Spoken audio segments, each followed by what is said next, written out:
When it comes to aligning putts, golfers typically fall into one of two categories. Those who use a line on the ball to set themselves up to their target, and those who don't.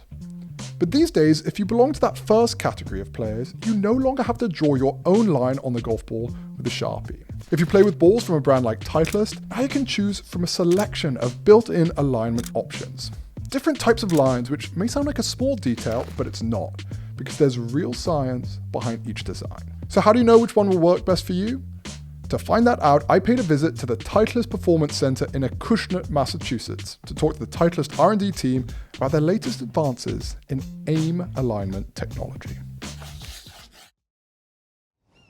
So AIM stands for Alignment Integrated Marking, and AIM is something that we've been building into our products for almost 20 years now, starting with Pro V1 back in 2007, building an alignment aid right into the stock Sidestamp, which you're used to seeing on the golf ball. As we've gone through the years, we've understood that the golfers' preferences have changed. They're looking for more options in AIM on their golf ball. They're looking for longer, they're looking for more precise, they're looking for different colors. So we've invested in the technology to be able to print those options on the golf ball to give the dedicated golfer what they're looking for to help them align putts in their game. Right, because the line on the golf ball can be like a huge tool for golfers, right? A lot of amateurs use it and a ton of pros use it too. So I don't know, I guess the question is, how do you dial it in more specifically? At Titleist, we usually start with the pros. We start with the worldwide tours, the best players in the world. And what we did learn right away from tour players is that they're not looking for these overly complex alignment designs on their golf ball. We brought them some really interesting things that we had worked on, have them draw their alignment on the balls in front of us, look at some of the options that we had designed, and really hone in on, okay, how do we make this better for tour players and for our dedicated golfer? Some tour players told us, I love alignment, right? But I also like white space on the golf ball, so don't crowd that part of the ball. So we came out with AIM Enhanced, where we built the alignment tool into the Sidestamp. And then there's some golfers that say, I actually like it on the other side of the ball. I like just a line, and I don't care about white space. That's where we came up with AIM Performance, where you have the Sidestamp, and then you have the built-in alignment aid on the fourth pole, or the opposite pole of the stamp. This isn't stuff you can test in a lab or on robots or anything. This is just human preference, human design, right? Exactly, and for us, it's kind of the typical R&D story for us, where we have this challenge, we have this performance attribute that we need to measure. You can't just go buy a piece of equipment off the shelf in order to measure that. So we have an engineering group within Golf Ball R&D, and we send it over to them. We say, how can you measure this? And they went and they built a piece of equipment. All right, I'm excited. You know, I'm a line user myself. How do I get this dialed in for my game? We're gonna take you through the same process that we took all the other golfers through to analyze this. So we're gonna bring in Kyle, we're gonna set up our machine, and we're gonna see how well you do at aligning some putts.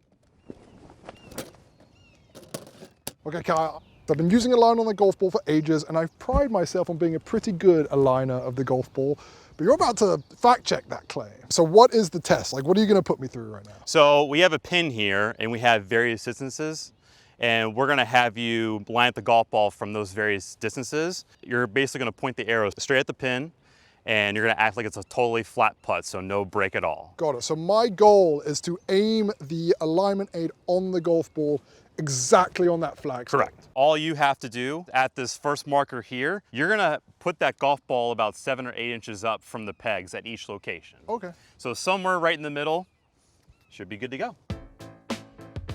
So Kyle had me align golf balls with two different alignment markings, the regular Sidestamp Pro V1 and a Pro V1 with the AIM Performance black line. We did this from several different distances, and the goal was to aim the golf ball line at the flagstick.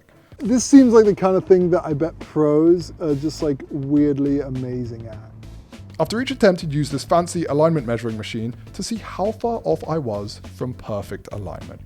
And this was actually more difficult than it looks. All right, Kyle, how did I do on this test? Did I ace it or not? So it looks like you did way better with the AIM Performance black line versus the Sidestamp Pro V1.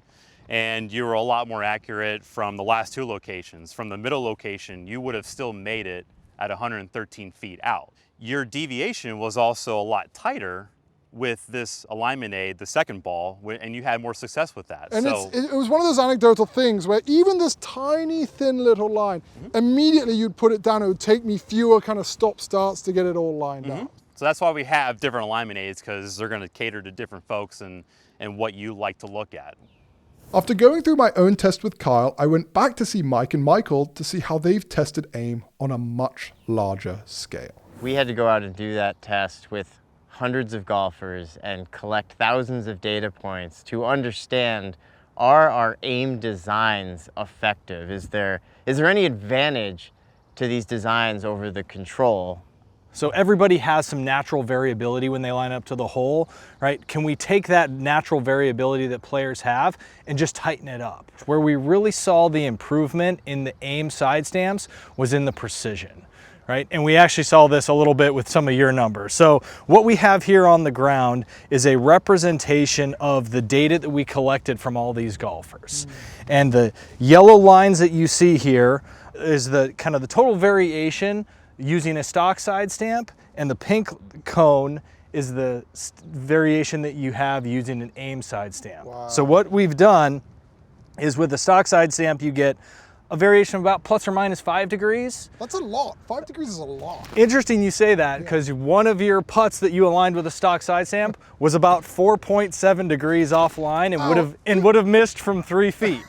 So yeah, again, and it matters, like, because 5 degrees doesn't sound like a lot. Oh, I'm 5 degrees off from 5. That's a lot. You're going to miss that putt. Absolutely. Now, it really helps to just give you confidence, set up correctly to the line, and ultimately lower scores. All right, so I know which line I like the best, but can I get it on my golf ball, all different types of golf balls? How does it work? Yeah, so when we first introduced aim and these longer stamps, it was with the Pro V1 family. We now have aim options throughout the entire Titleist lineup. So AVX, Tour Soft, Velocity, True Feel, all have an aim option if you play one of those balls, and certainly Pro V1, Pro V1 X, and Pro V1 X Left Dash.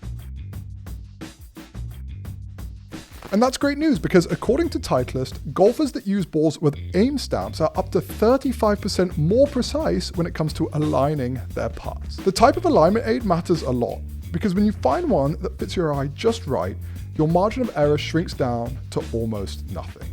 And that's what was happening to me. The best way to find out what aim design is optimal for you is to simply get a few different designs and test them out against each other. Pick a point to aim to and see which one feels easiest, both from behind the ball and when you're standing over it. Because no two lines are created equal. And in a game where every degree matters, details like this can make a real difference.